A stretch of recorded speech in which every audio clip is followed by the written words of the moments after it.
What if the only thing holding you back is your own mind? Not your job, not your past, not even your circumstances, just the thoughts you keep thinking. Most men today are stuck in loops, on autopilot, reacting instead of creating. You wake up tired, move through your day without clarity. You chase success, but deep down, you feel off course. This is not a weakness, it's conditioning. But the good news is, you can rewire it, because your brain is not fixed. It's clay. And your thoughts are the hands that shape it. This video is your blueprint, a battle-tested fusion of Stoic philosophy and modern mental discipline. Not hype, not fluff, just real, actionable steps to reshape your mindset, reclaim focus, and build the reality you actually want.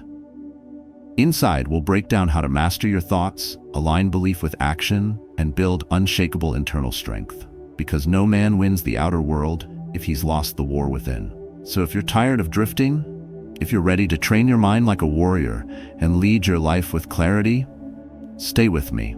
Tap as if this hits home. Subscribe to Stoic Narratives for more daily fuel, and share this with someone who needs to hear the truth. Your thoughts shape your world. Time to take them back. 1. Rewire your brain. Forge your fate. We've talked about how your thoughts shape reality. Now we go deeper into the biological mechanics behind that truth, into the war zone of your own mind. Modern science and ancient Stoic wisdom agree on one undeniable fact. Your brain is not a stone. It's not fixed. It's not done growing. It's alive, malleable, under construction every day. And your repeated thoughts, especially the ones you don't even notice, are the ones doing the building. Imagine your brain as a dense jungle. The first time you think something, I can't do this, or I'm not good enough, it's like walking through wild, tangled trees. Tough, unfamiliar. But if you keep thinking that same thought, day after day, you wear down a path. Then it becomes a trail. Soon it's a paved road. And before you know it, you've built a neural highway where traffic flows automatically. Fast, unchallenged, unquestioned. Now, apply that to every belief you've ever repeated, especially the ones rooted in fear, self-doubt, or blame. These are not just passing thoughts. They are physical structures in your brain, reinforced wiring. Real architecture shapes how you see the world, how you react, and what you believe you're capable of. The science behind this is called neuroplasticity. It's the brain's ability to rewire itself based on repeated experience and intention. This is why habits form, why fears grow, and why change is hard, but not impossible. Your brain is always adapting, either by default or by design. And that design, it's up to you. Stoicism echoes this truth in its own battlefield language. A Stoic doesn't wait for the mind to become strong. He trains it like a blacksmith shaping molten iron. Each disciplined thought, each moment of resistance against old mental habits is a blow of the hammer. The Stoics understood that the mind, like steel, becomes sharp only when it's forged in fire and repetition. They didn't call it neuroplasticity, but they lived it. Daily journaling, constant self-examination, mental rehearsals of adversity, all to strengthen the most important battlefield, the mind. And this battlefield is active whether you're aware of it or not. If you don't direct the process, it will default to old grooves. Trauma, doubt, fear, culture, noise, all carving paths in your brain whether you approve or not. This is why so many men feel stuck, even when life on paper looks stable. You're walking someone else's neural pathways, someone else's blueprint, and you haven't picked up your own tools yet. But when you do, when you choose to deliberately rewire your brain, you reclaim your agency. It begins with awareness, catching the thought before it becomes a belief, recognizing the moment you say, I always mess this up, or I never follow through. That moment is a fork in the road. You can walk the familiar trail of self-sabotage, or you can stop, pause, and carve a new one. One that says, this time I finish. One that says, I'm building something different now. There's no magic phrase, no hack, just repetition, intention, focus. The exact same tools used by the men who came before you. The warriors, leaders, and thinkers who shaped their lives from the inside out. They didn't wait for clarity, they built it. They didn't hope for strength, they forged it.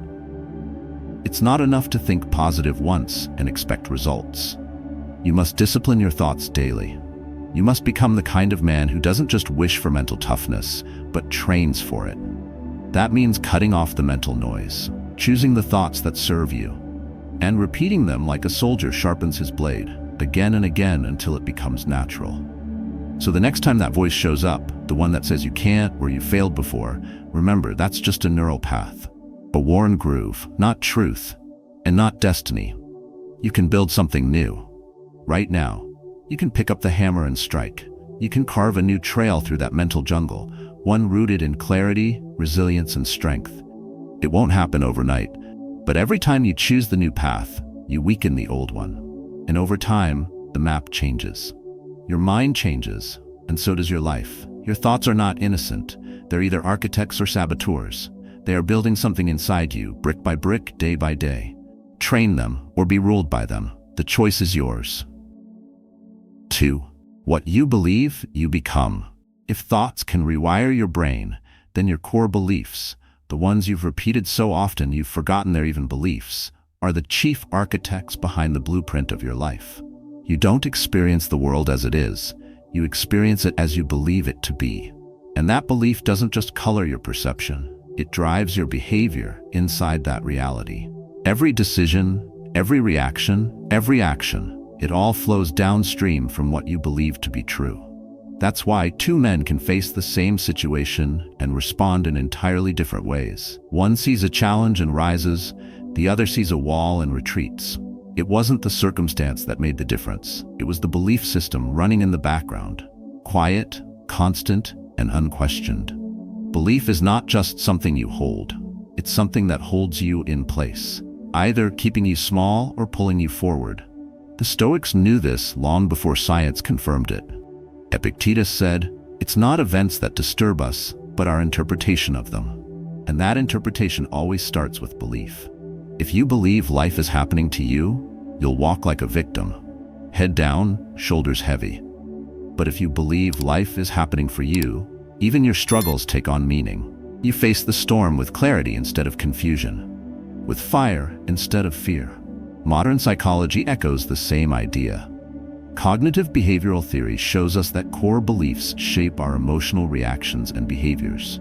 If you believe you're unworthy, you will avoid opportunity. If you believe failure defines you, you'll give up after one setback. But if you believe you are resilient, capable, and evolving, you'll act like it. That belief becomes your compass. It guides your focus, your discipline, and your effort. Over time, it becomes your identity. That's why belief is not just internal. It spills into the external. Roger Bannister didn't just train his body, he refused to believe the 4-minute mile was impossible. At the time, people claimed the human body would break down under that pressure. They said it couldn't be done. But Bannister believed differently, and after he broke the barrier, dozens followed. Because he didn't just shatter a record. He shattered a belief that had been holding others back. Same with the Wright brothers. No funding, no credibility, mocked by newspapers. But they carried one belief with steel in it, that man could fly.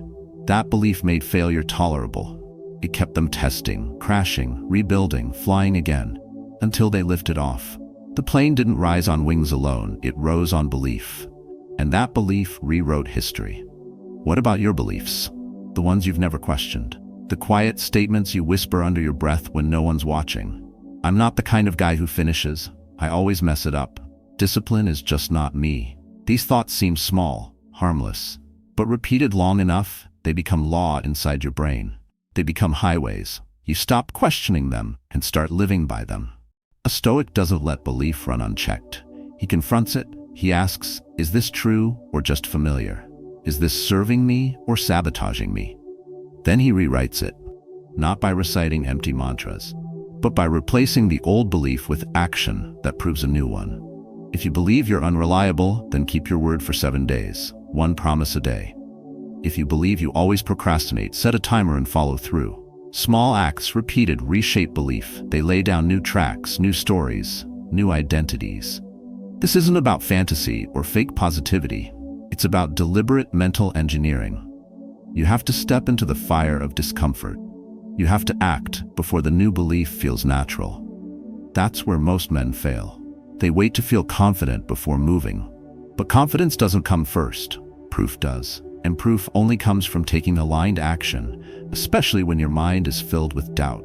Your beliefs are either cages or fuel. They hold your energy hostage, or they unlock your highest clarity and purpose.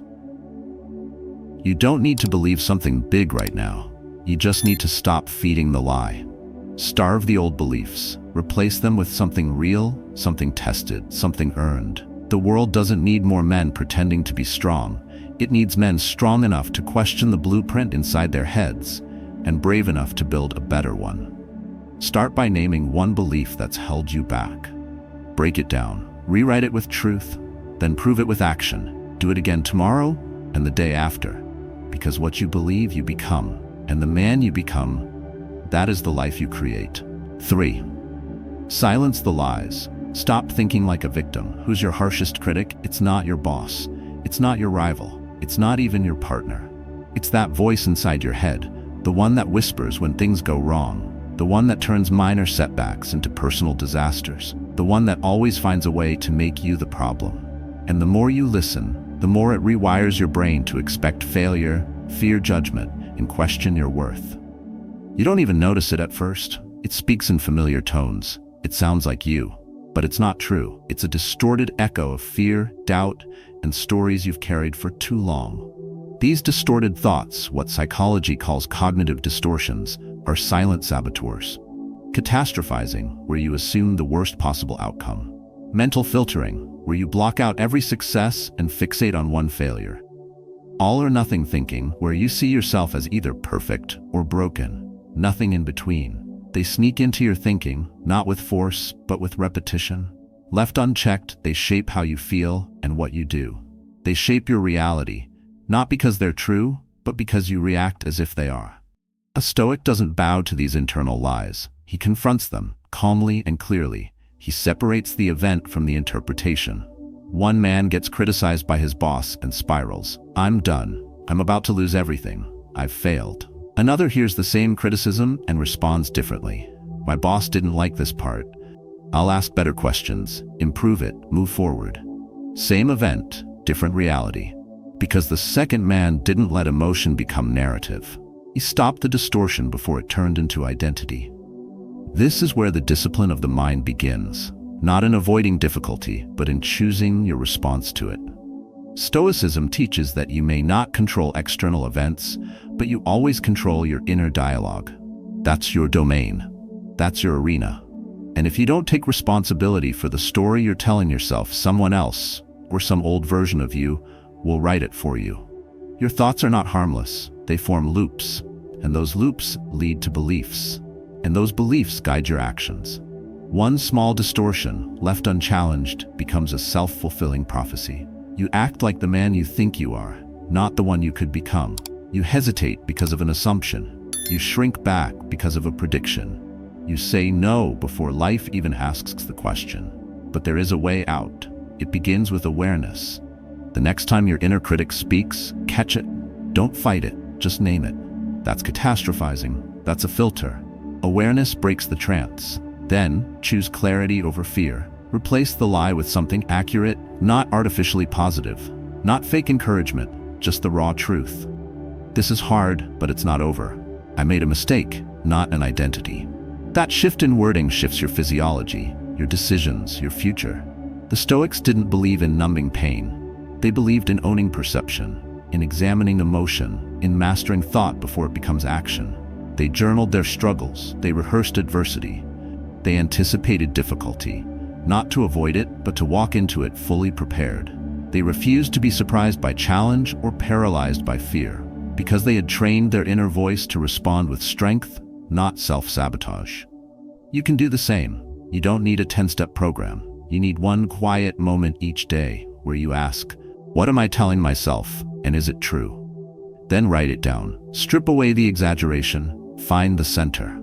Practice this like a fighter sharpens his weapon. Small cuts, repetition, refinement. Your power isn't in avoiding negative thoughts. It's in containing them and then transforming them into clarity. Every time you stop the distortion, you reclaim control. You interrupt the spiral. You choose direction over reaction. And over time, that practice builds something stronger than motivation. It builds mental toughness. The kind that shows up when the pressure's on. The kind that doesn't crumble when plans fall apart. The kind that walks into criticism without breaking. So the next time you hear that voice telling you you're not enough, that it's too late, that you always mess it up, Pause. That's not your enemy. That's your training ground. That's where you either fall back into noise or rise forward with purpose. Respond like a Stoic, with calm, with control, with the sharpness of a man who has built his mind through discipline, not default. Because your thoughts don't define you. But what you do with them, that's what shapes everything. 4. Train the mind. Win the day.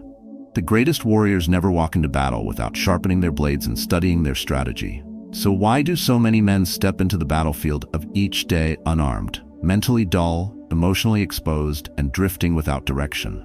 Life demands too much clarity, too much pressure, and too much resistance for you to enter it half prepared. Yet that's how most begin the day, scrolling, reacting, unfocused. But the man who wins his mornings trains like a soldier. He doesn't leave his mind to chance, he prepares it with precision. Stoics understood this. They didn't wait for strength, they rehearsed it. Before the world touched them, they touched their own mind, through silence, reflection, and intention. Marcus Aurelius wrote not to sound wise, but to discipline his thoughts before the noise arrived. That's not just philosophy, that's training. And every man who seeks mastery over his emotions, his reactions, his purpose, must begin the same way. Modern science supports it. Brain scans show that daily practices like visualization, breath control, and meditation alter the structure of your prefrontal cortex, the part of the brain responsible for focus, decision-making, and self-control. Neural pathways grow stronger with repetition. You're not just getting in the zone. You're training mental strength that lasts under pressure. Meditation isn't about escaping life. It's about facing it, sharper, calmer, and more equipped. Ray Dalio, founder of Bridgewater Associates, attributes much of his clarity in decision-making to daily meditation, not as a break from high-stakes leadership, but as a tool to win inside it. Meditation is just one part of the arsenal. Affirmations, when done right, are not feel-good fluff. They're verbal contracts with your future self. I am focused. I lead with purpose. I'm not owned by fear. Repeating those words while fully present wires your brain to believe them, not magically. Mechanically, through neuroplasticity, through alignment between thought and voice and breath. It's not the sentence that matters, it's the consistency. Just like sharpening steel, it's the daily rhythm that builds edge. Visualization is another weapon. Picture the man you want to become, not in some vague future, but as if you're already moving like him, walking like him, responding like him. Your brain can't distinguish between imagined and real repetition. So give it a blueprint worth reinforcing. Athletes do this before the game, fighters do it before the bell, CEOs do it before high-stakes moves, and warriors of the mind do it before the day begins. You're not visualizing because you're weak. You're doing it because you're aiming. That's the difference. But training the mind isn't just internal, it's environmental, the space you wake up in, the people you allow into your mental orbit. The first 15 minutes of your day can build momentum or sabotage it. Feed your mind garbage, doom scrolling, anxiety, noise, and you set the tone for reaction. Feed it stillness, clarity, focused intention, and you set the tone for command. You don't need a monastery, you need a decision, a simple rule. Don't let the world in before you've gone inward. A man's routine doesn't need to be complex, it needs to be owned. A deep breath before checking your phone. One written thought before opening emails. One stretch, one cup of water. One commitment for the day. These tiny acts are not trivial, they're declarations. They say, I own this day, I set the tone, I lead from within. And when repeated daily, they build a mental armor that's harder to shake when pressure rises. Every morning is a forge. Your thoughts are the fire, your actions are the hammer, and your mind is the blade. Skip the ritual and the edge dulls. Show up and the edge sharpens. This isn't motivation, this is engineering. You're not looking for hype. You're building mental clarity, one repetition at a time. Discipline doesn't begin when you feel ready. It begins when you're tired, when the world is loud, when excuses whisper softly. That's when the ritual matters most. The man who trains when it's easy is common. The one who trains when it's hard, he becomes rare. And rare men build rare lives. So tomorrow, don't walk into your day unarmed. Step into it like a warrior. Mind sharp, breath steady, vision clear. You don't need an hour, you need intention. 5 minutes of mental preparation can change 12 hours of action. That's not a theory. That's what the battlefield proves every single day. You either train your mind, or life will train it for you. And the world doesn't care if you're ready, but your future does. 5. From thought to warpath. Write, act, conquer. How many powerful ideas have died in your head because they never made it into the light?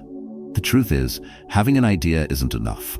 The most important leap isn't inspiration, it's execution. Every man gets flashes of clarity. Few ever capture them, and even fewer act. So the gap between who you are and who you could become stays wide, not because you lack potential, but because you never built a bridge. That bridge begins with something deceptively simple. You write it down. The pen is not for poets. It's a weapon for warriors. When you write your goals, your standards, your reflections, you move them from the fog of thought into the world of form. Writing is an act of translation. It forces clarity, it kills vagueness, it shows you if what you're chasing is real or just noise. And once it's on paper, it becomes a contract with yourself, with your future. This is not a theory. It's how leaders have sharpened their minds for centuries. Marcus Aurelius didn't write Meditations for the world, he wrote it for himself. A Roman emperor, surrounded by war, betrayal, and power, carving space each morning to journal his principles, check his impulses, and recalibrate his soul. Those pages were not a diary. They were his command center, his forge, his compass. Without them, the empire might have had a ruler, but it wouldn't have had a philosopher king. Modern science backs this practice. A study from Dr. Gail Matthews at Dominican University showed that people who wrote their goals down were 42% more likely to achieve them. Why? Because writing activates more of your brain. It forces specificity, and it creates a visual cue, a mirror that doesn't lie. A goal unspoken is a ghost. A goal written is a target, and targets can be hit. But don't just write goals. Write yourself into discipline, into clarity, into strength. Use writing as a blade to cut through the noise, to strip excuses, to track your training, not just at the gym, but in the mind. Ask questions. Where did I fall short today? What emotion ruled me? What belief guided my actions? What needs to be improved tomorrow? This isn't self-help fluff. This is battlefield debriefing. And if you're serious about mastery, you need it. The Stoics trained daily, not in crowds, not on stage, but alone, with their thoughts, with their pen. Epictetus said, "Every habit and faculty is preserved and increased by the corresponding actions." If you want to think clearly, you must practice clarity. If you want to lead yourself, you must first command your thoughts. And that command begins when you stop letting them bounce in your skull and start pinning them to the page. This is also where fear loses power. When you keep it in your head, it grows in the dark. It multiplies. But when you write it down, it shrinks. You see it for what it is, a mental projection, not a prison. And once you see it clearly, you can act anyway. Writing doesn't just reflect courage, it generates it. So what does this look like in practice? It's not hours of journaling, it's a moment each morning, a short entry before bed, one line of commitment, one sentence of honesty, one challenge for the next day. It's building a ritual around your mind, not just your body. Because when the storm hits, what matters isn't how much motivation you had last week. It's how sharp your blade is today. A dull mind folds under pressure. A trained mind cuts through it. Writing is a stoic act. It's a discipline, a mirror, a weapon, a tool for building self-accountability. When life gets loud, your words on the page become your anchor. When doubt creeps in, your own handwriting reminds you who you said you'd be. And when success arrives, it won't surprise you because you wrote it into being. So don't let your thoughts stay trapped inside. Free them, shape them, direct them, and most of all, act on them, because thoughts alone are smoke. But when paired with pen and action, they become fire. And fire moves things. You don't need another idea. You need execution. You need structure. You need proof. Write it down, make it real, then move. That's how inner power becomes an external victory. That's how a man rewires not just his mind, but his entire life. 6. Your environment is either your ally or your enemy. Have you ever noticed how your mood or mindset suddenly shifts after talking to someone or after watching a certain type of content? One moment, you feel sharp, focused, ready to move. The next, you're drained, agitated, or filled with doubt. That shift isn't random. It's environmental, and it's happening more often than you think. The truth is that your surroundings are shaping your mind far more than you realize. Every voice, every screen, every space you step into, it's either strengthening your mental clarity or chipping away at it. Slowly, quietly, but relentlessly. Most men underestimate this. They focus on mindset but ignore the forces feeding it. You can train your thoughts, master your discipline, and even visualize your goals. But if you're constantly immersed in negativity, noise, and weakness, your mind becomes reactive instead of focused. Your thoughts become scattered. Your discipline erodes. Not because you've changed, but because the current around you did. The Stoics were ruthless in guarding their internal space, not through isolation, but through intention. They chose what they absorbed. They filtered who they listened to. They understood that the wrong influence tolerated long enough becomes a parasite on your clarity. Seneca warned about wasting time with the ignorant. Epictetus reminded students to walk with the wise or risk drifting into mediocrity. The principle is timeless. Who and what you let in shapes who and what you become. Science supports it. Behavioral psychologists know that the environment drives habit. It's why addicts in recovery are told to remove themselves completely from old neighborhoods, old routines, and old friends. Because one familiar scent, one old conversation, one street corner can trigger a spiral. And it doesn't just apply to addiction. It applies to everything. Your focus, your goals, your identity. Change the input and you change the output. So ask yourself honestly, what are you letting in every day? Who are the people you text most? What kind of conversations fill your mornings? What does your workspace look like? What content are you feeding your mind when no one's watching? These aren't small details. These are the architects of your thoughts. Your phone isn't neutral. Your room isn't neutral. Your friends aren't neutral. They are either reinforcing your standards or slowly lowering them. And if you don't protect your environment, your mind becomes a landfill for distraction and defeat. But this doesn't mean cutting everyone off or living in silence. It means curating your surroundings with precision. Just like you wouldn't train with broken weights or eat food that poisons your body, don't tolerate inputs that weaken your mind. Build a space that sharpens you. Surround yourself with people who demand more from you, not less. People who speak with purpose, not pity. Who act with discipline, not distraction. Even your physical space matters. Natural light, order, simplicity, these are not luxuries. They are signals to your brain. They say, this place has intention. This man has a purpose. You don't need a fancy studio or a monk's chamber. You need to order. You need symbols of who you're becoming. A quote on the wall, a list of non-negotiables, a clean surface that reflects a clean state of mind. And when it comes to the digital environment, the stakes are even higher. Your feed is not entertainment. It's programming. You are rewiring your brain every time you scroll. So follow people who build, not break, who challenges, not coddle. Unfollow anything that floods your head with doubt, anger, victimhood, or mindless pleasure. You are the gatekeeper. Every tap is a choice. Make your inputs strong enough, and eventually your mind doesn't need hype to act. It moves from alignment. It moves from rhythm. You don't need to force motivation when your environment already speaks your values back to you. This is how real mental discipline is sustained. Not through willpower alone, but through the ecosystem. When your surroundings support your identity, the effort becomes natural. Momentum builds. Clarity sticks. You stop drifting back into who you were, and you stay grounded in who you are becoming. So don't just rewire your thoughts, rewire your space, rewire your social circle, rewire your inputs, and do it like a man preparing for battle. Because in many ways, you are. The enemy is not out there. It's the quiet erosion happening in your environment every day when you're not paying attention.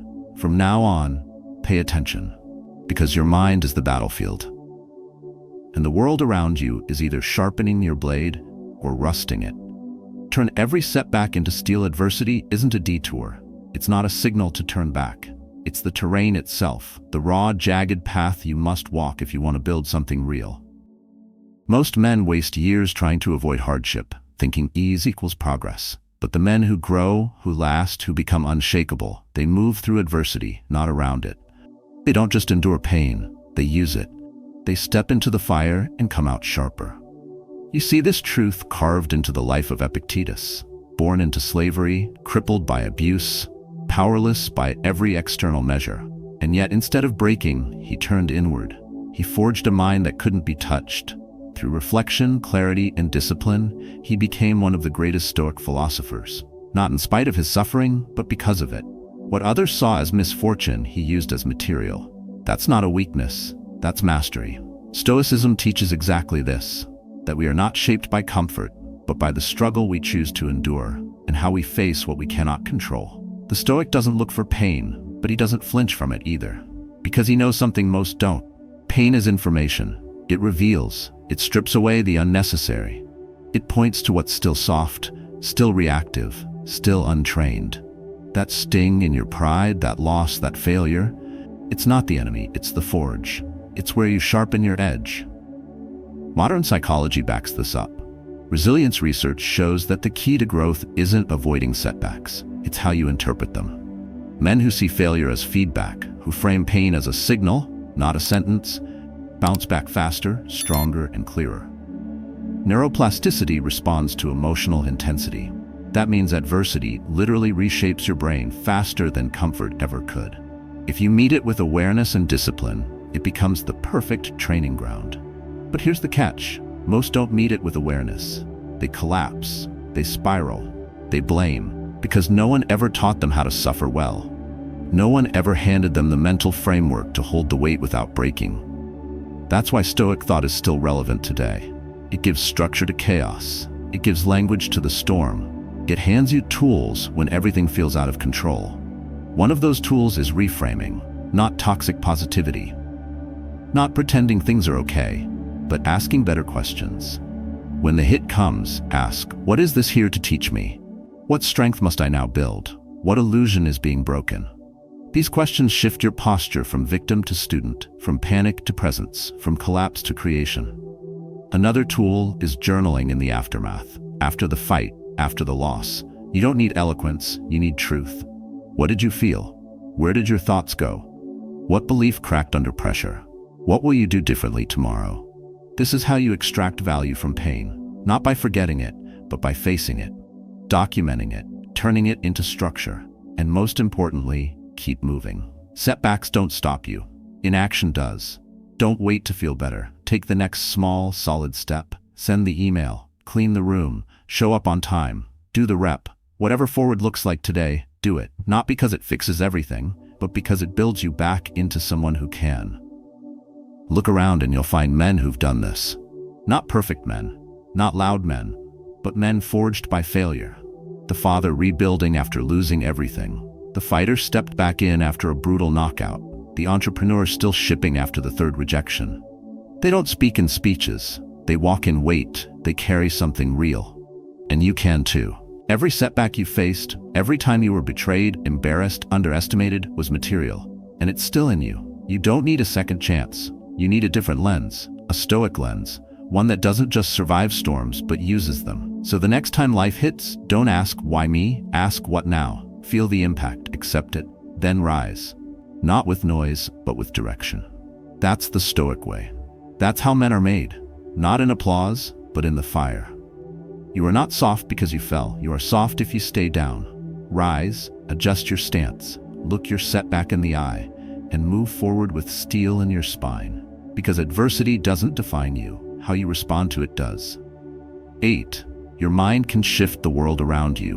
Becoming the strongest version of yourself is not selfish. It's the most generous thing you can offer the people you care about and the world you live in. Because one man, lit from within, can brighten the path for many. One disciplined mind radiates a kind of silent strength that others feel long before they understand it. Like a torch in a dark room, it doesn't shout, it shines. And that light is contagious. You might think your thoughts are private, that your mindset is yours alone. But reality doesn't work like that. Your energy, your focus, your discipline, all of it creates ripple effects. Your habits shape how you show up in relationships. Your attitude affects the mood of your team. The way you handle stress teaches your children how to face theirs. Whether you know it or not, you're setting a tone. And that tone builds something, at home, at work, in your community. Stoicism never treated personal growth as a self-contained mission. It saw virtue as something that expands outward. When you become just, courageous, wise, and disciplined, you don't just free yourself. You become a stabilizing force in an unstable world. A lighthouse doesn't move. It doesn't chase ships. It stands, strong, still, reliable. And that's why it saves lives. Epictetus didn't need a kingdom to influence one. He trained men who shaped empires. Marcus Aurelius didn't write to impress the world. He wrote to master his own soul, so he could lead with integrity in a world drowning in corruption. These men weren't loud. They weren't flashy. But their internal command became a blueprint others followed. That same principle lives on today. Think about the quiet father who shows up every day, not with words, but with presence. The teammate who brings calm when pressure rises. The coach who expects more, not by yelling, but by embodying what he teaches. These men don't seek control over others. They master control over themselves. And that control changes everything. Science affirms this. Emotional regulation, your ability to stay centered when others unravel, has a direct effect on those around you. Mirror neurons in the brain sync us with each other's energy. That's why calm people calm others, why discipline spreads, why grounded leadership stabilizes chaos. You're not just managing your thoughts for you, you're modeling possibility for everyone who sees you move through the fire. So if you ever feel like your effort doesn't matter, if you wonder what's the point of doing the work when no one sees it, remember this. You're laying down a path in the dark. You're building a standard others will eventually step into. And even if they don't thank you, even if they never say your name, they will walk steadier because you stood firm. But this influence only works if it's real, if it's earned, if your internal strength is built not on noise but on principles. That means thinking before you speak, acting with clarity, not impulse, holding your frame when tested, owning your decisions, moving with intention. That's stoicism, not as theory but as action. And when done consistently, it doesn't just reshape your identity, it reshapes the culture around you. You won't need to preach, you won't need to push. You'll simply live in such a way that others start asking different questions. They'll feel your steadiness and wonder where it came from. They'll see your habits and question their own. You'll lead not with volume but with gravity. That's power. Quiet, earned, unshakable. So the next time you're tempted to think your mindset is a private matter, remember this. Every time you choose calm over chaos, clarity over noise, discipline over ease, you send a signal. You say to the world, it's possible to be better, to stay centered, to hold the line. And when enough men hold that line, something changes. The tone shifts, the expectations rise, the culture bends. That's how movements begin. Not with crowds, but with individuals who choose a new standard and live it daily. So keep going, sharpen your mind, align your thoughts with your actions, show the world what it looks like to lead from within. Because a man who masters himself becomes a light for others to follow. Not by shouting into the dark, but by standing still and burning bright. The world will try to shape you. Every day, through noise, pressure, and distraction, it will push you to react instead of lead, to drift instead of decide. But you're not here to be shaped. You're here to shape. Your thoughts are not background noise. They are the blueprint of the life you are building. What you repeat, you reinforce. What you believe, you become. And what you do with discipline, every single day, becomes your reality. This journey we've walked together isn't about inspiration. It's about transformation. You've seen how thought patterns rewire the brain, how belief systems drive your behavior, how silence defeats distortion, how morning rituals sharpen mental discipline, how writing turns dreams into plans, how your environment builds or breaks your mindset, how setbacks become fuel, and how your self-mastery impacts the world around you. But knowing this is not enough. You must practice it daily, intentionally, with clarity and with conviction. Train your mind as a warrior trains his body. Write, reflect, reframe. Eliminate low vibrations. Build mental resilience. Align your thoughts with your highest values, not once in a while, but as a way of life. So start where you are. Use what you've learned. Begin the practice today, not for perfection, but for progress. And as you do, you won't just change your thoughts. You will change your identity, your direction, your destiny. If this message spoke to something deep within you, I invite you to share your own story in the comments.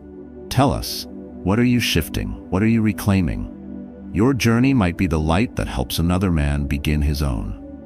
Remember, when you master your thinking, you shape reality your way, and the world begins to shift with you. Reality doesn't happen to you, it happens through you. Your thoughts are the architects of your world. So the question is, who's really in control?